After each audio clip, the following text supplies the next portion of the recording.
So let's start our discussion on sequence databases. Sequence databases refers to the databases that are holding sequence information. Sequence information is going to come through experiments that would work with sequencing, basically sample preparation, having some technology resource, and so on and so forth. This is not an easy or inexpensive experiment. This requires lots of resources. So coordination or role of bioinformatics centers gonna be critical and vital into boosting this process, making the necessary coordination. Maybe there are some government labs, if there are industry labs. What about leading the call and initiative to ask them to deposit their data and build the necessary agreements and so on and so forth? So these initiatives are certainly led in general by some centers, government funded, academia, and so on and so forth. So as you see here, there are labs around us in the world, and they can send their data to be archived, also classified, right? And then sharing the data, analyzing it, and keep going, and so on and so forth in this iterative part or loop. One of the very important alliances that I would like to refer to is the International Nucleotide Sequence Database Collaboration, INSDC. Okay. So this is it is an initiative that operates between several entities, including GenBank, NCBI, okay, NCBI, and which is it is the National Center for Biotechnology Information, and this is NCBI is a division of the National Library of Medicine at U.S.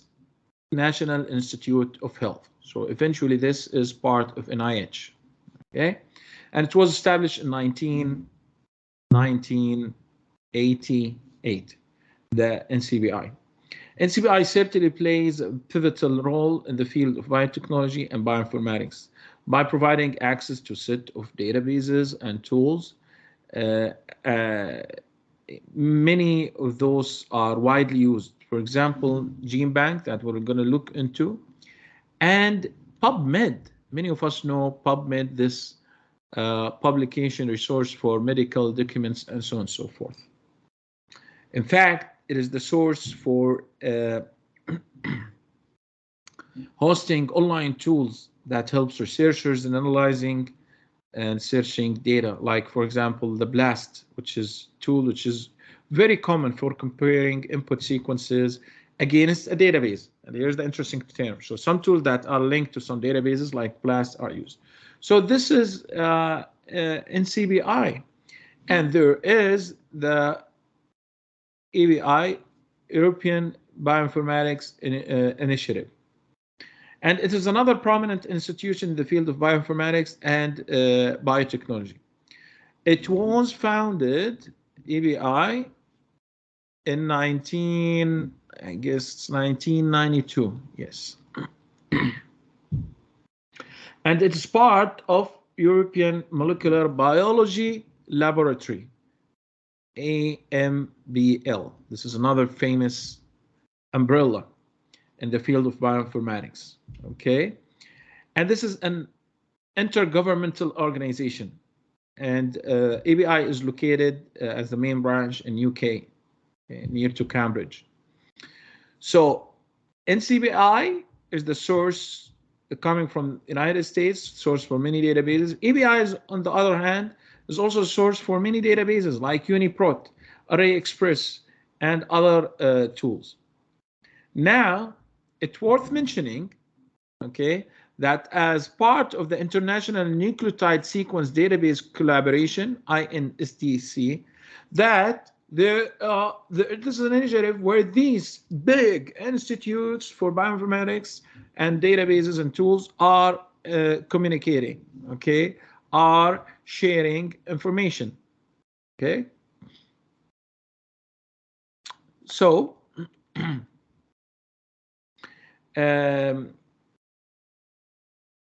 this, when referring to this, we see that GenBank specifically, GenBank, okay, GenBank from NCBI, and which is part of this international collaboration. And there is also European Nucleotide Archive from ABI, and the DNA Data Bank from Japan, DNA Data Bank from Japan, okay? So 3 countries, 3 entities from 3 countries that they exchange data on a daily basis, okay? On a daily basis, ensuring the same sequence data is available in all 3 databases. So this is the beauty of bioinformatics. I think it's one of the areas where you would see really interest in sharing data. And I believe many of the discussions that we have nowadays in reproducibility and data sharing are very well motivated in bioinformatics. We see very high concerns with that. Even when it comes to artificial intelligence and machine learning, and we start looking into, black boxes, unexplainable models, start pushing for explainable models. We see always bioinformatics is driving so many of these interesting discussions. So anyway, you see very interesting collaboration between Europe, United States, and Japan when it comes for sequence databases. So all are important databases, whether it's European Nucleotide Archive or the GenBank or the DNA Data Bank of Japan. They are using or sharing information. Now, when it comes to this information, what kind of information are we looking at when we are accessing a sequence? Of course, the sequence, which is the actual sequence. So let's see the ACGT sequence. Let's look into this, okay? Because this sequence is holding some interesting messages, right? That you want to sometimes explore. Accession numbers, there should be a unique ID.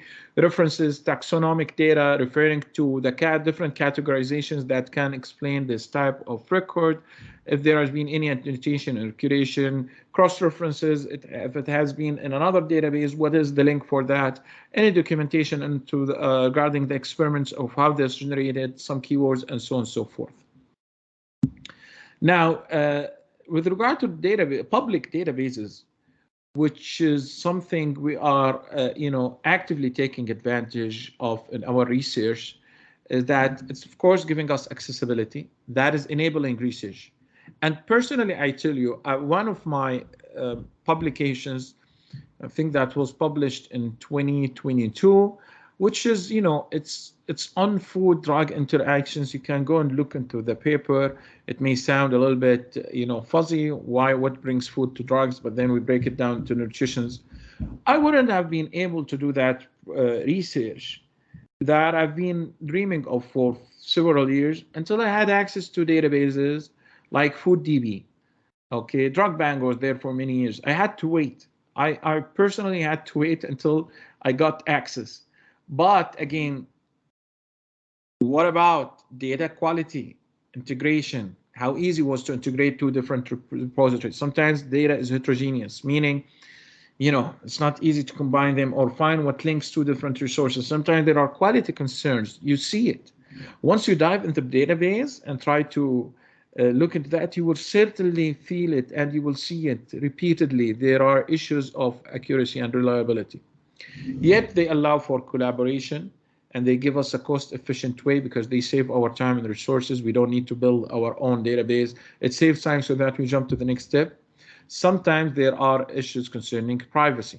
Okay, so databases should adhere to the ethical guidelines. There is no question about that. So NCBI, again, it is National Center for Biotechnology Information. It's an umbrella. So when you hear NCBI, EBI, and so on and so forth, know that those are big umbrellas holding tens of databases, okay?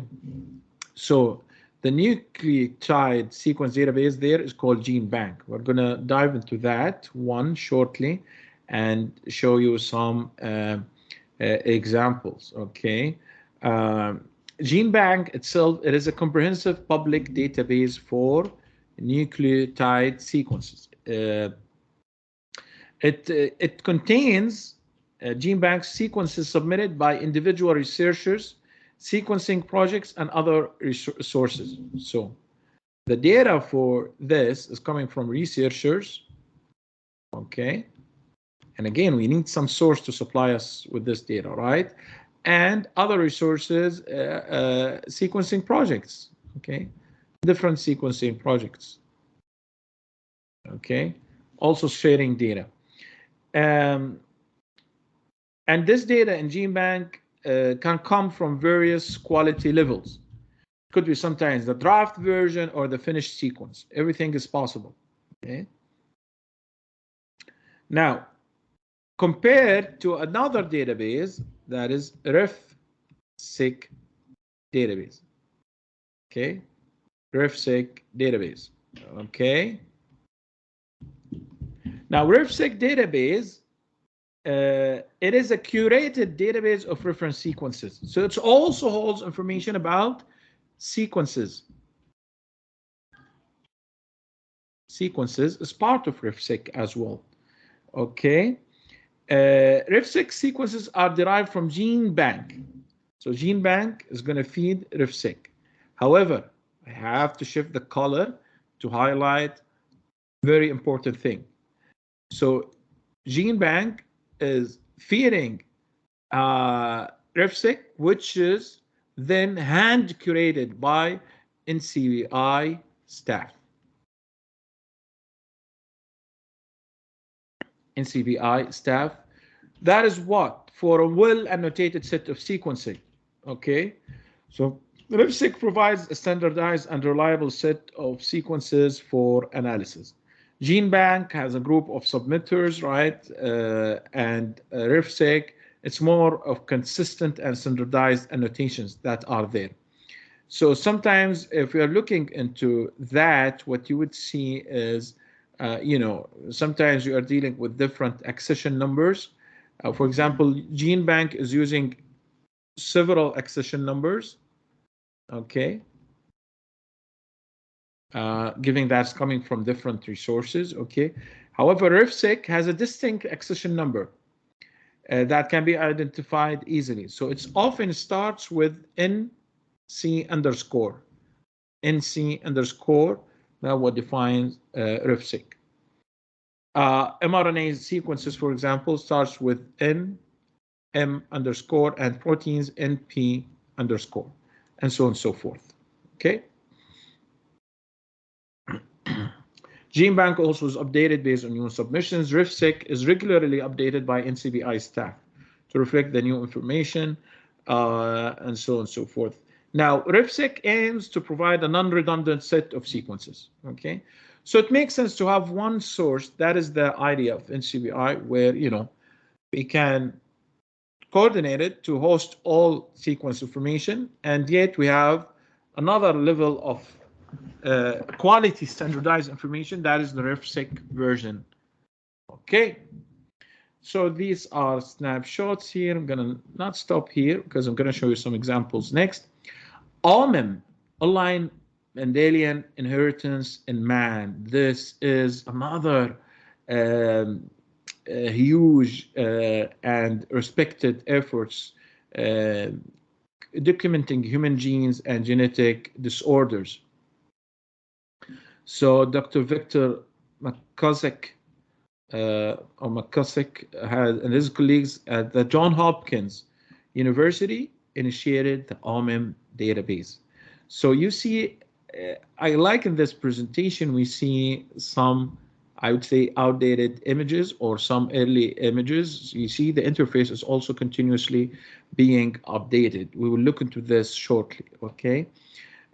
So some key features of OMIM database, its own content.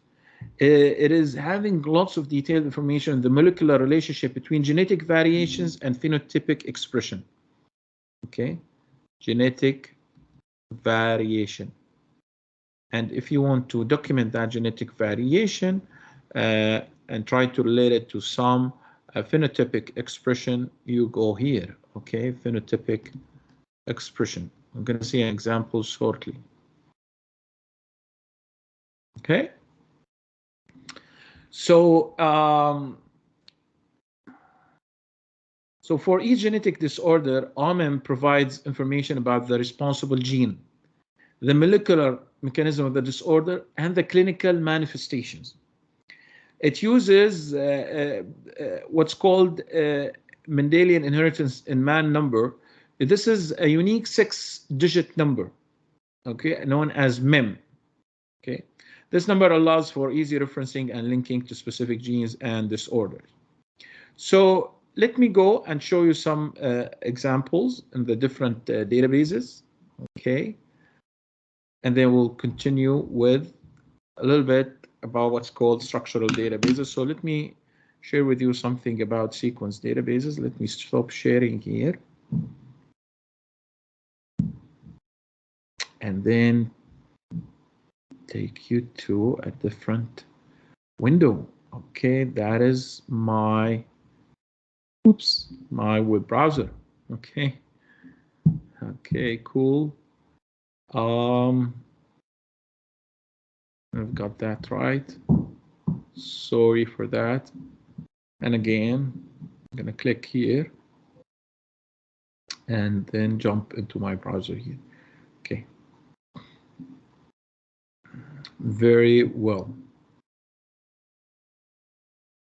Oops, I think, yes, this is where we are. Very cool. So let's look into one of the databases here that you want to view. Of course, GenBank. Okay, there's no question. We want to go to GenBank database.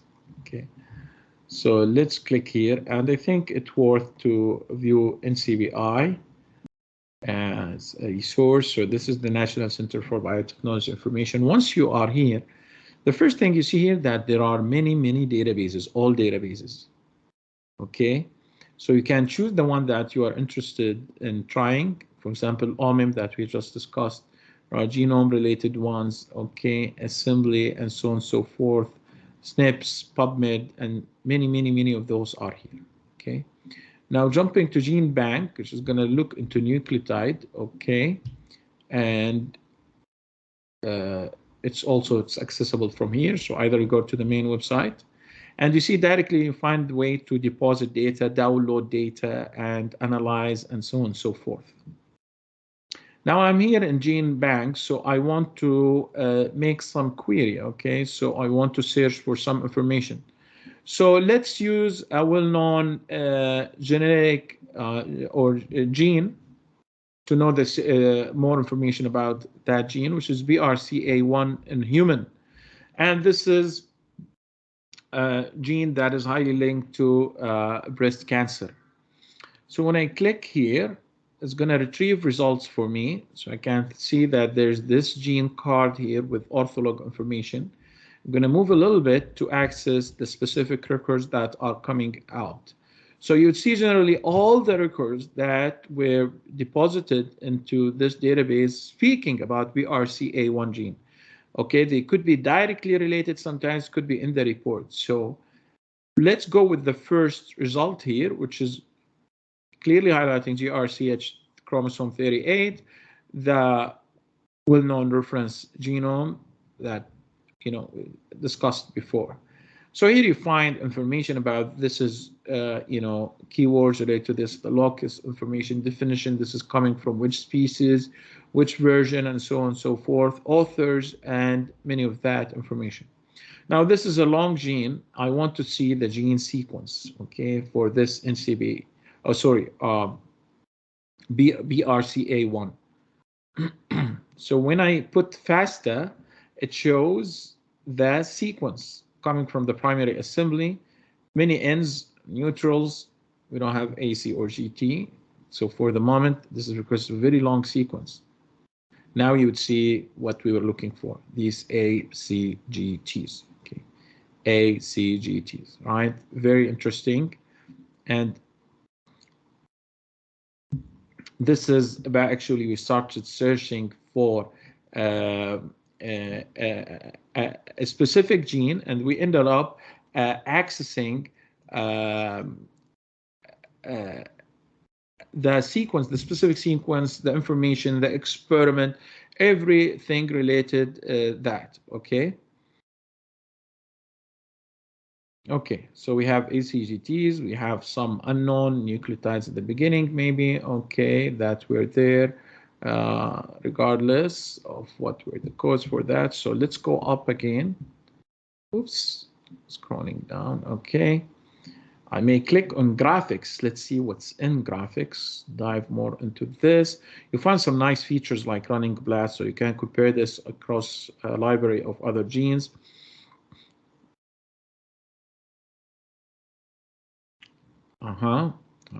Something should come out, perhaps.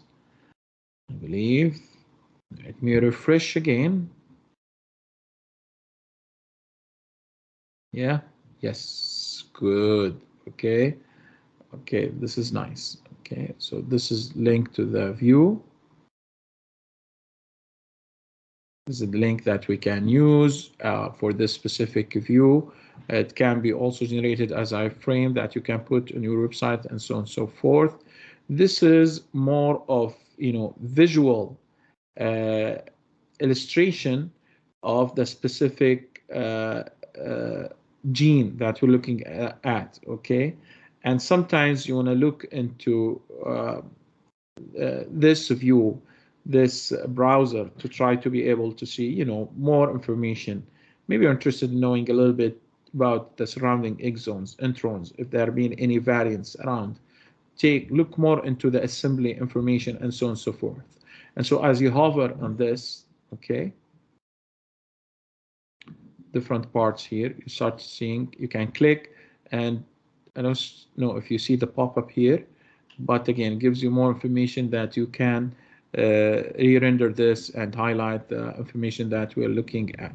Okay, so we can zoom in, zoom out, and this is the DNA information or genome information in a linear fashion, because again, we're dealing with this linear genome. I want to know at every single position what information we are having. Okay, what information we are having, and this is fully interesting. You can, change the location of some of these parts in this visualization. There are a set of tools, tracks, and this is a full powerful tool that one can keep up with and try to see. Let me refresh this, try to get it back to the default view. So again, this is not the main focus here, but just to give you a feeling that some of these databases is really powerful in terms of highlighting the gene informations and the providing lots of in-depth details. Let me go back here. Okay, we can go back to GenBank to faster. We looked into graphics. You can download the file in different formats and so on and so forth. Okay, nice. This is the specific area where this gene is part of. As I told you, this is the RefSeq ID notation, so it's the reference sequence ID from NCBI. Okay, so we have the RefSeq database that you mentioned, and this difference of gene. Let me go back here. Let's go now to OMIM database, or no need to search for it. I can come here and say OMIM. Okay, now what I want to share or search in OMIM is, imagine you're interested in knowing something about Marfan syndrome. What is Marfan syndrome? Okay, Marfan syndrome. And so I come to this database, certainly going to get a list of links. Okay, let's look into this here. And actually, I want to go to the OMIM database through Google, because it has its own landing page. And you see this landing page as compared to the one that we had in the slides. You see that the tools are being updated. Originally, this started as discussed a tool in Johns Hopkins. So Marfan syndrome, and get some help here. Okay, get access to this. Maybe I want also to know something about the disease called essential tremor, hereditary essential tremor. Let's look into this. Okay, this is Marfan syndrome. So I have here information. First of all, it's linking the phenotype gene relationship. It's telling me the gene location. The phenotype is the syndrome. So I have the record of the syndrome here. Okay, and we have the gene location again, the genome and details. Now, as I dive into this, I see a full description, the text details, clinical features, and lots of details. That one can go, this is lots of unstructured data, but again, it is accessible for us, summarized. I don't need to go to a database to summarize this information again. So in one specific location, I can find out that this is a heritable disorder of fibrous connective tissue. Okay, shows striking polymorphism and clinical variability. The cardinal features occur in 3 systems: skeletal, ocular, and so on and so forth. And you keep going. Increased height. These are the clinical features. Disproportionality, long limbs and digits, anterior chest deformity, and so on and so forth. This is really in-depth details about this syndrome. And go back to essential tremor, maybe the most common human movement disorder. And the main feature here is postural tremor of the arms, and so on and so forth. And we keep looking into some interesting information. So this is really the best thing here is that I'm able to link the disease into the specific gene, DRD3, that I can go back again into GenBank nucleotide sequence and then ask to share more information about. Okay, and so we get here the DRD3 in a human, for example, let's say.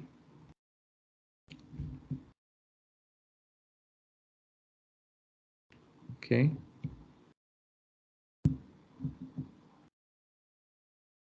So again, we can extract the sequence and look into the specific sequence here. What if we were interested in looking at protein information? So this is the taxonomy here. You can see this is the taxonomy tree. So it's telling us this is Homo sapiens. This is go in categories for different, species, categorization, grouping, kingdoms. So this gives us full information related to ortholog annotation as well, or ortholog labeling. And one thing I want to show you here is going to UniProt, which is coming from AVI. I'm going to show you some slides about UniProt. But let me, since we're searching for a specific gene here, this is a big database for protein data. So let me show you what we have here. I'm going to put the RD3, which we have accessed here. But what do we see here, guys? We see here the gene sequence information. Okay, when I use select how you'd like to view your results. Okay, use card. It's fine with me as view. And here we have, this is the RD3 human. Let's move into this, and here we see this record. So we have very interesting information here as well. Some visuals, binding sites specifically. And what I'm looking into is, because I want to look at the sequence information again. Okay, so I should find it here somewhere at the top. I believe download. I can look into, let's see if I click on the text. Here we go. Okay, so if I click on the text, I keep scrolling down. I see. Now we're looking at the protein related side. So these are the amino acids that make the protein. So this is the sequence of amino acids from one database, and this is the sequence of ACGT. This is the genome sequence from another database, right? This is cool. So you can see the amino acids, and you can see the nucleic acids and amino acids for the same specific gene from different databases. Now, for many of you might see why he's jumping directly to this. Why is jumping directly to this? Because for many of the projects that I've worked with, this is what we do. We directly jump to this, especially in machine learning. We read this, we extract numeric information that represent the sequence, and then we start doing all of the different things like measuring distances, correlation, relationships, building a graph, and so on and so forth. So for me personally, the first thing I always jump into is looking at this sequence. Tell me, as part of the treasure hunt questions, what is the first thing that you would like to jump to when it comes to these databases? Okay. I've highlighted some databases here, and let me as well quickly highlight a couple more interesting databases, and those are my favorite. Now, if I want to spend hours, those are going to be the ones I'd spend hours with. There's no question. GenBank is my favorite, okay? It could be, you know, I am biased because David Wisher, the person who made GenBank, was the advisor of my postdoc advisor. My postdoc advisor was Professor Jeff Shea, and he was a PhD student in the lab of, you know, David Wisher. But this is not the reason, actually, because during my PhD, even becoming a postdoc, I used to work with GenBank. I admire this database because it got me into very well resourced to query and look into data. So let's put, for example, Tylenol here. And this is the information we have access to. Brand names, the summary information of acetaminophen, you know, this is the probably the scientific name related to that, the background, the structure, okay? And I've worked a lot with this, okay, for those who are interested. So I can go and download the SMILE molecule files. Let me show you this. So this is, again, it's a text representation of this chemical. Remember, I showed you the nucleic acid, I showed you the amino acids, and here's the chemical illustration for this simplified molecular input systems called SMILES, again, to tell us that chemical formula. We look into the indications, associated conditions, and so on and so forth. Okay, toxicity. What about the side effects? What about when is it toxic or not? LD50, for example. Okay, and so on and so forth. Lots. You see, this seems lots of databases about one single drug. Very well documented. Still, we can download the raw data. It used to be for, you know, one click. Now you need to ask for access. Okay. And there's a commercial version. Now, the database that I spent my PhD with is PubChem, which is coming from NIH. PubChem is touches my heart really when I talk about it, because I spent a few years in my PhD work looking to this. It opened, you know, it gave me lots of data. As someone with a background in computer science, it's here where you come and you really find everything. Do you want data? Are you hungry for data? This is where you come. There are 115 million compounds coming from different resources, okay? And I can draw the structure here. This is now much more improved than the version I've worked with in my PhD. Imagine we have like aspirin here. And so I can access this in GenBank, and I can access it in PubChem. PubChem, GenBank, you will find it, it's documenting maybe 11, 15,000 roughly molecules for drugs, all drugs in the world. But here we have more than 100 million small molecules. These are all molecules released by different labs, not necessarily drugs, okay? Could be toxic chemicals, could be any types of molecules. So you'll find here information about 2D structure, 3D structure, toxicity assessment information, the kind of representations, and also if there has been any high throughput screening assays, okay?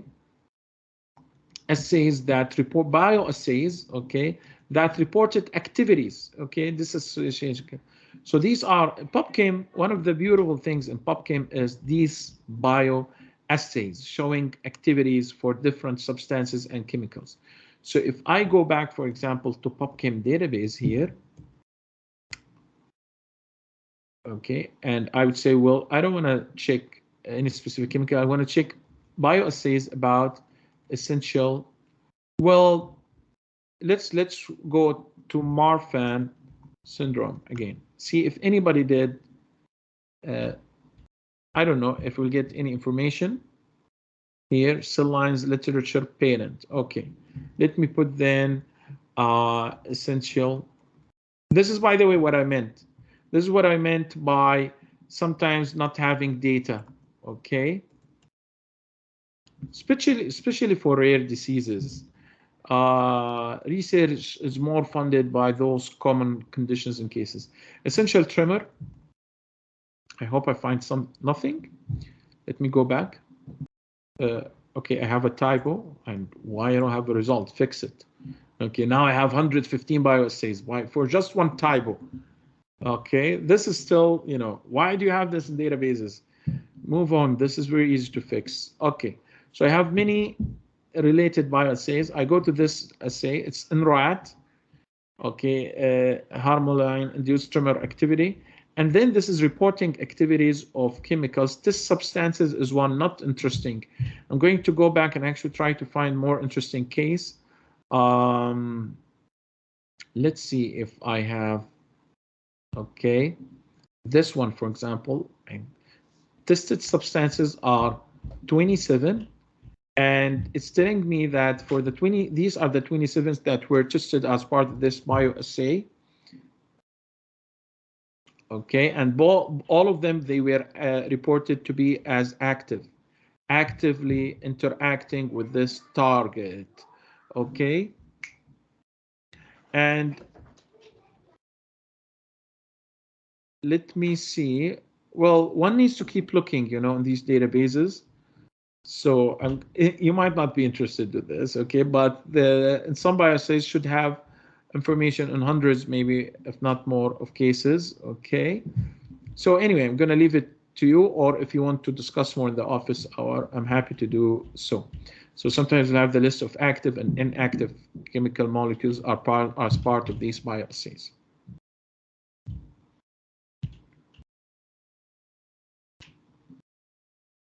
Okay, let's go back to our set of slides. And then, so structural, we have went with several examples. I hope you've enjoyed those and learned something useful. So now structural databases, after we looked at sequence databases, there is UniProt, which I already highlighted, and UniProt stands for Universal Protein Resource. It is comprehensive resource, protein sequences and functional information. It includes data in post-translational modification, okay, and various other protein-related details. So within UniProt, there are other databases like SwissProt, which is a manually annotated and reviewed section. Think about TRIFSEQ and how it was related to GenBank. This is SwissProt and how it's related to UniProt. And there is Trimble, translated EMBL, an automatically annotated section derived from the translating coding sequences. Okay, so very interesting database, very powerful one. It is an essential resource for molecular biology as well. So this shows us the growth of number of sequences in UniProt throughout the years, starting from around 2010 until 2016. You see the big and kind of exponential increase and in the sequences information going throughout the years. These are, we're looking here at millions of entries. Okay, now there is one interesting thing happened around 2015. Okay, this is a sharp drop in the number of entries because of what's called proteome redundancy minimization. It is PRM, proteome redundancy initialization. The rapid growth of information submitted to the database and hosted in it, okay, led to eventually to redundant proteomes. So in 2015, they used what's pairwise alignment and graph theory to create a set of non-redundant proteomes. This led to the removal of about 50 million, okay, 50 million proteins from UniProt knowledge base, okay. And again, it's part of the challenges with databases that, depending on the protocol, the way they built it, could end up with, lots and lots and lots of extra information. This highlights the different portions or, segments of the proteomes and UniProt. If we're going to look at the kingdom, you can see that most of the data there is bacteria related as compared to archaea and eukaryotes, and of course, if there are reference or no reference proteomes. This is a highlight of a tool offered by UniProt. It can be downloaded from GitHub, can be integrated into your own tool. It's called Prot Vista, which is a visualization tool designed for a graphical representation of protein sequence information. Okay. So this is again going to highlight the sequences, amino acids, and all the relevant information, and at different levels. Okay, and it has a 3D viewer as well, which gets me into Protein Data Bank. Okay, Protein Data Bank is very powerful. Again, you see, you hear me. Every database is especially that ones I've worked with. Okay, so Protein Data Bank is the place where we download 3D structure of a protein and start doing what's called docking information. So you see this is the ligand, and here we're trying to fit this into the pocket of this 3D protein. And this PDB, Protein Data Bank, is full of 3D structures and three-dimensional data of large biological molecules, that is proteins and nucleic acids. These are determined experimentally using, for example, X-ray crystallography that we have looked into as technology, and which was part contributing to the history of development of understanding the DNA, or could be coming from nuclear magnetic resonance NMR spectroscopy and cryo-electron microscopy, cryo-EM, and so on and so forth. These technologies are used to come and know what is exactly the 3D structure. Okay, so PDB is giving, if you ever want specifically, literally, you want to know not the sequence, but the 3D structure, this is where you come and you can download it and use it to do different tasks and things. Okay, PDB is updated weekly, and it has over 170,000 structures. Okay, here you go. You can search for a specific protein and then get, again, all of these metadata and then see the 3D. And sometimes it's very important for us to visualize this information and see it. Drug databases, we went through PubChem. Kimball is another powerful and, again, very known resource and database for chemical information and assays that one can access. Again, if you're interested to generalize and see what is, in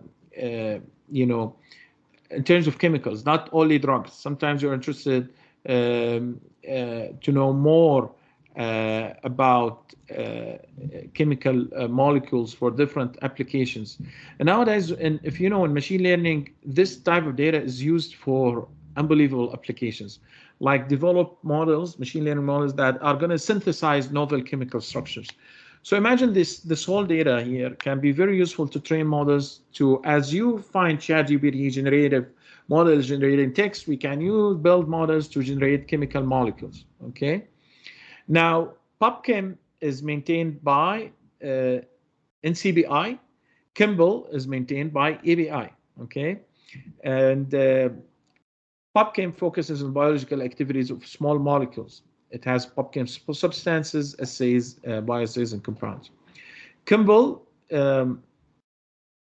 it's more on focusing on more the binding and functional aspect of that. Okay. Kimball has a more curated data set, okay, and so on and so forth. So both I would say, are very valuable resources for researchers in drug discovery and development. This is a summary of DrugBank that we went through. So I'm going to stop here for this part, and then we'll continue with more types of databases.